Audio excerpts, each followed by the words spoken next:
ninka lagu yidhaa Saleebaan Gaal waa waslad xun oo inagu dhex jirta tan iyo faqastii ilaa iyo faqastii the last man way xumaanta dadka waxaan hayna intuu noola kama shaqeyn habeen qurihii kuma jirto taariikhda Saleebaan Gaal oo nadiif yahay arda gurigiisa taga soo eegay gurigiisa waa taro fooqya la dhisaya fooqya la isu dhisaya kan fooq baa loo dhisaya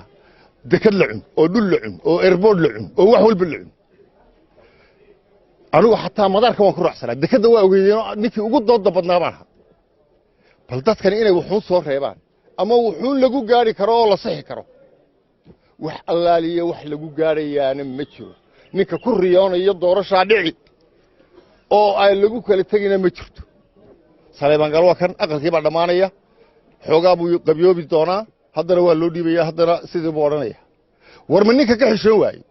isaga oo SNM la dagaalamayay 9 sanadood oo ninka ugu dagaal badan ee isaaq Soomaali SNM ha ayuu soo baxsaday intuu baqday sidoo ordayay wuxuu yimid Beligubad markuu isa soo taagay wuxuu yiri ma taqaana golaha dhexe ee SNM ha lagu daro xeerku wuxuu qoray 2 sanadood qofku inuu joogo marka lagu qoro wuxuu ka xishoon waayay markii SNM isqabatay waa ninka ka xishoon waayay inuu yiraahdo aniga daraaday ha u burburina SNM anigu imkaan idinimi golihii ni dhexe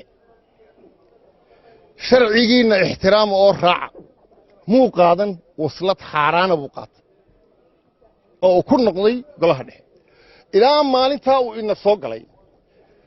qof bini aadmi ah oo Soomaaliland maalin kamaan maqnay qof sheegi kara irbad uu dun u galiyay Saleebaan Gaal dalka ma jirto xumaan dalka ka dhacday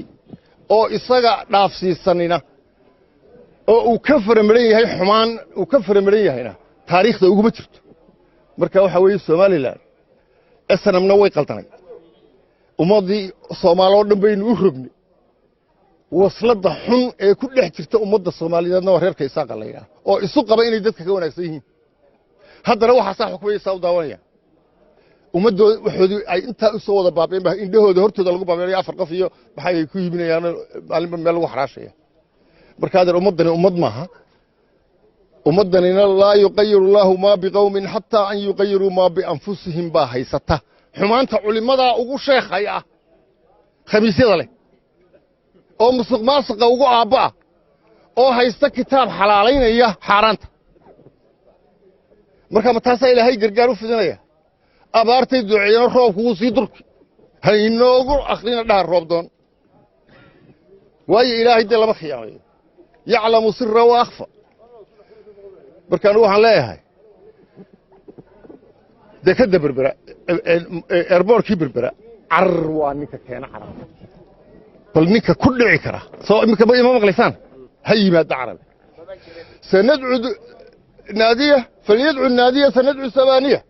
annana waxaanu keeni Ethiopia aanu dekada siin oo nu airportka siin oo nu soo galbin oo wallahi nagu nala xoreyn ee bal ninka carab keenayo adigu xiniya leedahay wariya musabbuh waa musharax waana kulmiye xil umeydaan dhiiban ma